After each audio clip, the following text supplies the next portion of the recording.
So next question is, question है इन अ trapezium, ये आपको ट्रेपीजियम गिवन है, ये आपको ट्रेपीजियम गिवन है और क्वेश्चन में कहा जा रहा है E and F are the mid point of diagonal AC. As per question E जो है वो मिड पॉइंट है, एज पर क्वेश्चन ई जो है वो मिड पॉइंट है एसी का, और एफ जो है वो मिड पॉइंट है बीडी का, एफ जो है वो मिड पॉइंट है बीडी का, ई इसका मिड पॉइंट है और एफ इसका मिड पॉइंट है, ठीक है। तो कहा जा रहा है अगर ऐसा है तो ई एफ की वैल्यू क्या होगी, तो आपको ये ई एफ की वैल्यू क्या होगी, and these are the four options, these are the four option. तो कोई डायरेक्टली तो ये क्वेश्चन होगा नहीं, इस क्वेश्चन को करने के लिए आपको कंस्ट्रक्शन करनी होगी। सबसे पहले आपको यहां पे कंस्ट्रक्शन करनी होगी, क्या होगी कंस्ट्रक्शन, अब डी को ई से ज्वाइन कर दो, ज्वाइन डी एंड इसको ज्वाइन कर दो एंड एक्सटेंड इट, और इसको एक्सटेंड कर दो and extend it so that it intersect,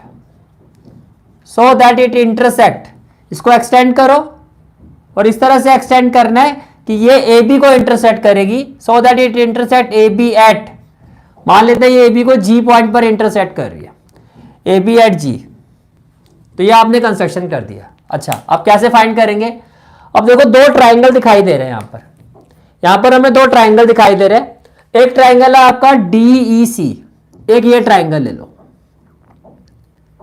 एक ट्राइंगल ये ले लो डीईसी, मैं ये दो ट्राइंगल ले रहा हूं डीईसी, राइट, और एक ट्राइंगल ले लो आप एईजी, एक ट्राइंगल ले लो आप एईजी, एक ये वाला ट्राइंगल ले लो। अब इसको अगर मैं एंगल 1 लेता हूं और इसको एंगल 2 लेता हूं, इसको एंगल 1 लेता हूं और इसको एंगल क्या लेते हैं हम 2 लेते हैं, तो देखो, तो आपने कहा इन ट्राइंगल, दो ट्राइंगल हमने कंसीडर किए DEC and triangle AEG, triangle AEG and triangle AEG, ये क्लियर हो गया, ठीक है।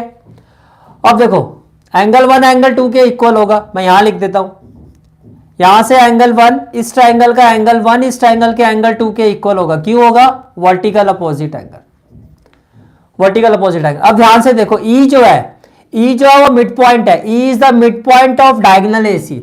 अगर ई मिड पॉइंट है तो क्या नहीं से दैट सीई, इस ट्राइंगल से CE will be equal to A, question में गिवन है कि ये गिवन है, ये आपका क्या है, ये गिवन है, ये बात भी समझ में आ रही है, ठीक है। अच्छा, इसके अलावा देखो ट्रेपीजियम है तो डीसी जो है ए बी के पैरेलल होगा, डीसी जो है ए बी के क्या होगा, पैरेलल। तो अगर मैं इसको एंगल 3 लेता हूं तो इसको एंगल 4 लेता हूं तो एंगल 3 एंगल 4 के इक्वल होगा, angle 3 will be equal to angle 4। Trapezium में ये वाली साइड जो होती है वो पैरेलल होती है, तो angle 3 equal to angle 4, reason alternate interior angles, alternate interior angles. तो इसका मतलब क्या हो गया, इसका मतलब ये हो गया कि triangle DEC will be congruent to triangle AEG, और रीजन क्या होगा, एंगल साइड एंगल, रीजन क्या होगा, एंगल साइड एंगल। क्या इतनी बात समझ में आ गई, रीजन क्या होगा, एंगल साइड एंगल, ये क्लियर हो गया, ठीक है,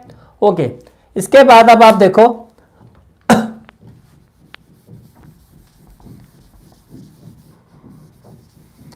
ये दोनों ट्राइंगल कॉन्ग्रुएंट हो गए। अब चाहे कॉन्ग्रुएंट होने के बाद कैन आई से दैट, यहां पे क्या होगा, देखो जो आपका डीई है, जो आपका डीई है वो किसके इक्वल हो जाएगा, जीई के। तो इसका मतलब ये हो गया which implies DE is equal to G, D जो है वो जी के इक्वल हो जाएगा, ये बात समझ में आ रही है, D will be equal to G. अच्छा, और क्या इक्वल होगा, और CE and CE will be equal to A, right. Reason क्या होगा, सीपीसीटी। चलो ये भी हो गया। अब देखो एक ट्राइंगल में और कंसीडर कर रहा हूं, रेड कलर में देखना आप, ट्राइंगल डीजी, ये वाला ट्राइंगल, ये अगर मैं इस ट्राइंगल को लेता हूं, ये अब मैं इस ट्राइंगल की बात कर रहा हूं, ट्राइंगल डीजीबी, तो मैंने लिखा in triangle DGB, in triangle DGB. देखो ई जो है वो एसी का मिड पॉइंट है और एफ जो है वो किसका मिड पॉइंट है, एफ बी डी का मिड पॉइंट है। तो ये भी मिड पॉइंट, ये भी मिड पॉइंट, तो मिड पॉइंट से ये जो लाइन कनेक्ट होगी, अब देखो इस ट्राइंगल में, ट्राइंगल डी जी बी में ये जो ई एफ है, it will be equal to half of G B. Can I say that in triangle D G B E F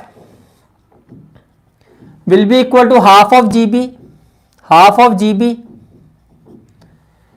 E F will be equal to half of G B. ये बात समझ में आ रही है? E F जो है वो हाफ ऑफ जी बी के इक्वल होगा। Reason by mid point theorem,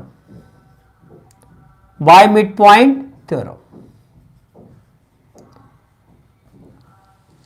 E F will be equal to half of G B by mid point theorem. ये क्लियर हो गया? ठीक है, चलो जी ये भी हो गया। अगर ये हाफ ऑफ जी बी के इक्वल होगा तो देखो अब आपको ई एफ ही फाइंड करना है, ई एफ। तो E F will be equal to half of G B. तो मैं जी बी को क्या लिख सकता हूं? A B minus A G, minus A G. ठीक है, अब देखो ये ट्राइंगल इसके कॉन्ग्रुएंट था, ये ट्राइंगल इसके क्या था? कॉन्ग्रुएंट था। तो इसमें ए जी जो है वो सी डी के भी इक्वल होगा by C P C T. तो यहां पे इसको भी लिख लो। इनफैक्ट हमें जरूरत जो है वो सिर्फ इसी की है।